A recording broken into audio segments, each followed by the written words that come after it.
अस्सलाम वालेकुम वरहमतुल्लाहि वबरकातुहू। मैं हूं डॉक्टर माजिद और आप देख रहे हैं 5 मिनट की कुरान क्लास।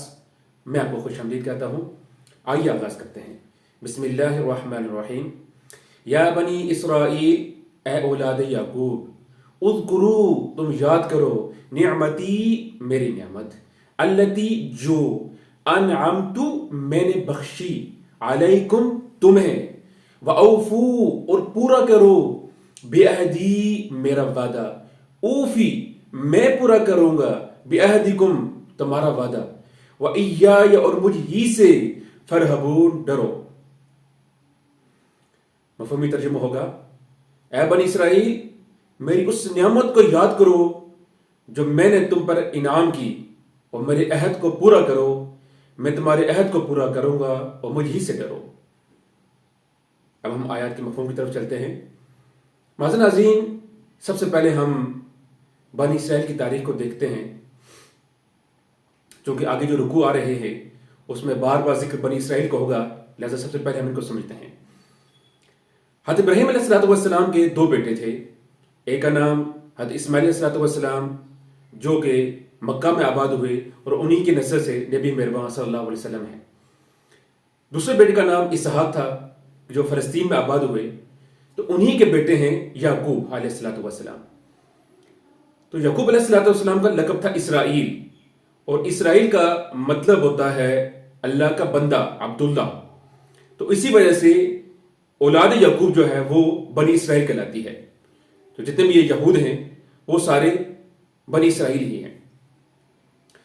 तो हज़रत याकूब अलैहिस्सलाम के 12 बेटे थे, जिसमें यूसुफ अलैहिस्सलाम, शमौन, यहूदा, लावी और मुख्तलिफ लोग थे, बिन्यामीन भी।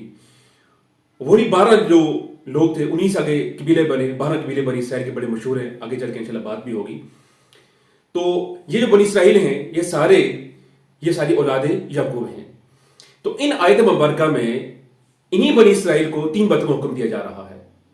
पहली बात, उज़कुरू निअमती, क्या बनी इसराइल, तुम अल्लाह की उन नियमतों को याद करो जो तुम्हारे ऊपर की गई हैं। देखिए, अल्लाह ताला ने तुम्हें मन और सलवा दिया, तुम्हें फिरौन से निजात दी। इसी तरह अल्लाह ताला ने तुम्हारे लिए समंदर को बीच में से 2 टुकड़े कर दिया और तुम आसमान से गुजर गए। बादलों को साया रखा, और बेशुमार नियमतें हैं जो अल्लाह ताला ने बनी इसराइल भी की थी। तो अल्लाह ताला इरशाद फरमा रहे हैं कि वो सारी नियमतों को याद करके सिर्फ मेरी ही इबादत करो, उसी के सामने अपना सर झुकाओ। दूसरी बात फरमाई कि ऊफी बिअहदी, कि तुम मेरे अहद को पूरा करो। अहद कौन सा है? एक तो वो अहद वो भी हो सकता है कि अलस्तु बिरब्बिकुम, कि तमाम आलम अरवाह में इंसानियत के साथ जो वादा किया गया था, क्या मैं तुम्हारा रब नहीं हूं? तो सारे अरवाह ने जवाब दिया था, बला बला, हाँ आप ही रब है। तो गोया उस अल्लाह के उस अहद को पूरा करो। और दूसरा जो अहद था वो ये था कि उनकी किताब के अंदर लिखा हुआ था कि एक नबी आने वाले हैं और आखिर नबी होंगे वो हज़रत मोहम्मद मुस्तफ़ा सल्लल्लाहु अलैहि वसल्लम, उसके ऊपर ईमान लाना है। तो इसलिए जब आप नबी सल्लल्लाहु अलैहि वसल्लम पर ईमान लाओगे तो तुम्हारा ये अहद पूरा हो जाएगा। और जब तुम ऐसा करोगे, ऊफ बिअहदिकुम, तो मैं भी तुम्हारा अहद पूरा करूंगा, मैं तुम्हें बख्श दूंगा, तुम्हारे ऊपर रहमत करूंगा, दुनिया आखिरत की फलाह बहबूद तुम्हारे लिए होगी। फिर तीसरी चीज फरमाई, फरहबून, मुझी व इय्याकुम फरहबू, मुझी से डरो।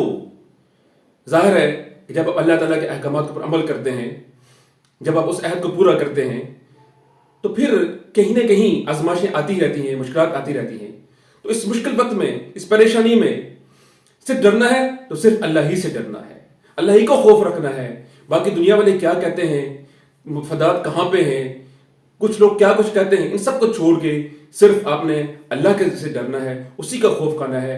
बाकी जितनी भी जो दुनिया के अंदर हुक्मरानियां हैं, सादतें हैं, जितनी चीजें हैं, ये कुछ भी नहीं है। सबसे बड़ी बादशाही अल्लाह के पास है, वही सबसे बड़ा अहकमुल हाकिमीन है, उसी के हमें सर तस्लीम में खम करना चाहिए।